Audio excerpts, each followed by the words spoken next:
video was me finding my 1RM for back squat that was 280 pounds. And yeah, I'd knock a couple points off myself because as you saw, the bar didn't go.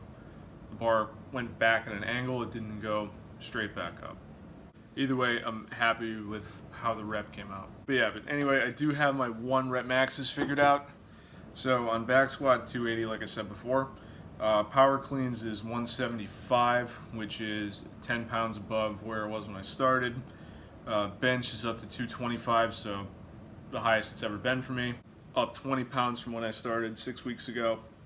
Deadlift was 300, which is still almost 50 pounds below what it was at my highest, but it's gone up 15 pounds in the last 6 weeks. Bent over rows 170, and for front squat, I'll be testing that later on today, because today's Friday, St. Patrick's Day.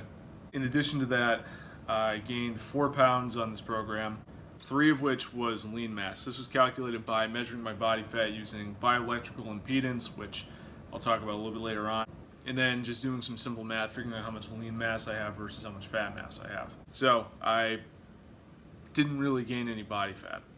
So this leads me to my next point, is my concerns with accuracy, not only of my 1RMs, but also my body composition. So in science, the easiest way to cut down on error is to use the same tools consistently. So I did use the same scale to weigh myself, similar circumstances in terms of what I'd eaten during the day, same day of the week even, so same point in my in training, same bioelectrical impedance meter. The only problem I have with bioelectrical impedance is what it essentially does is sends an electrical current through your body, then measures how quickly it goes. The thinking here is the more muscle you have, the more water your body has.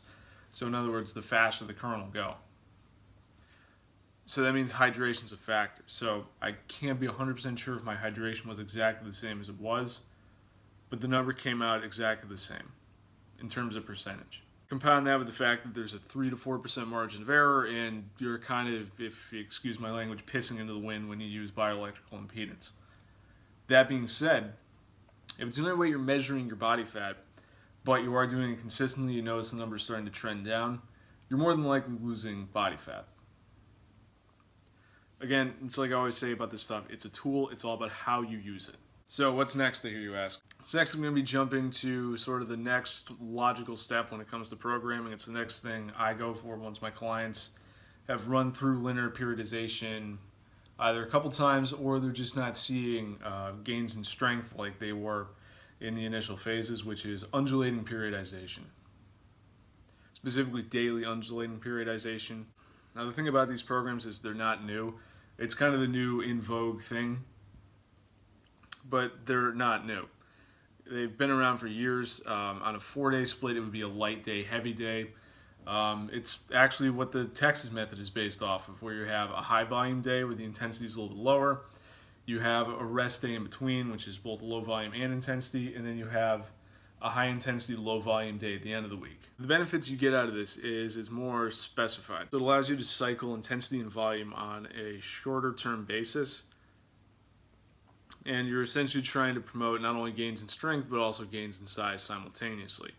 A lot of people recently have repackaged it and been having some success with it, so that's why you're starting to see it come back in vogue again.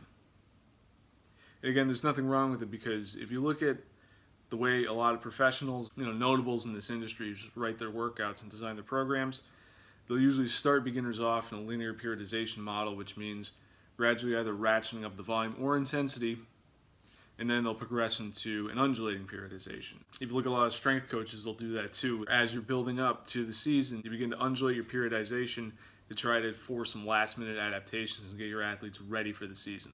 So my specific plan, I have rep ranges I'm trying to hit, which I've calculated off Prelipin's table. And my goal will be to try to add reps, aka add volume. So the reason for this is just to add a little bit of size. Because from what I've learned over the last 6 weeks is my diet is absolutely where it needs to be adding mass. I don't believe I've picked up any fat mass because I feel as though I look leaner, and overall I feel like my metabolism is picking up again. There's a couple other things I'm working on. Like I think I mentioned in last week's video that I have a like developmental day or a 5th day that I have added in. And what I'm going to start adding in are the Olympic lifts that I don't currently do. So I currently do cleans, but I want to add in snatches and split jerk.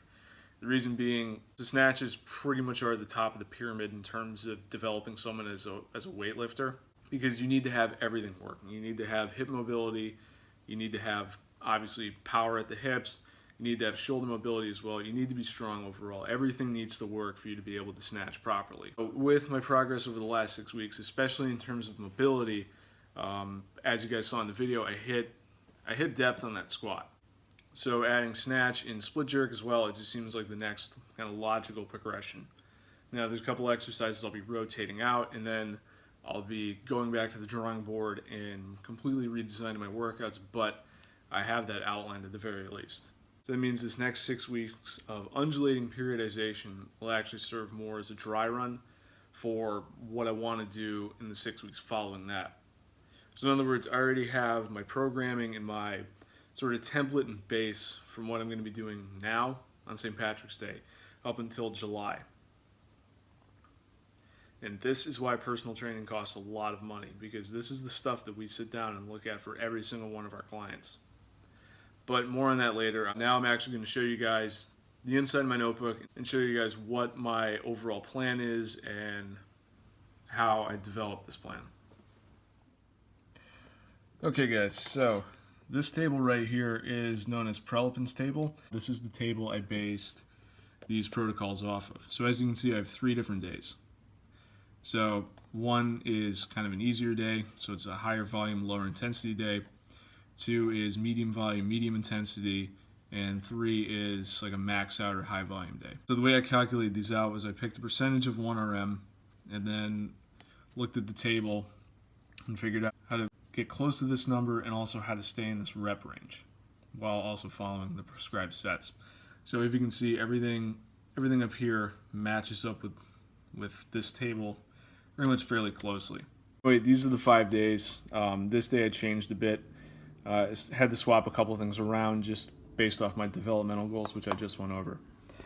But anyway, this is what the actual program itself looks like, where you're cycling through different protocols in different days. So starting with the easiest, going to the hardest, and working back down to the easiest. Doing it this way, what it allows you to do is it allows you to build up volume leading towards a higher intensity day. So very similar to Texas method. And it's a 3-day cycle, but with 4 days a week.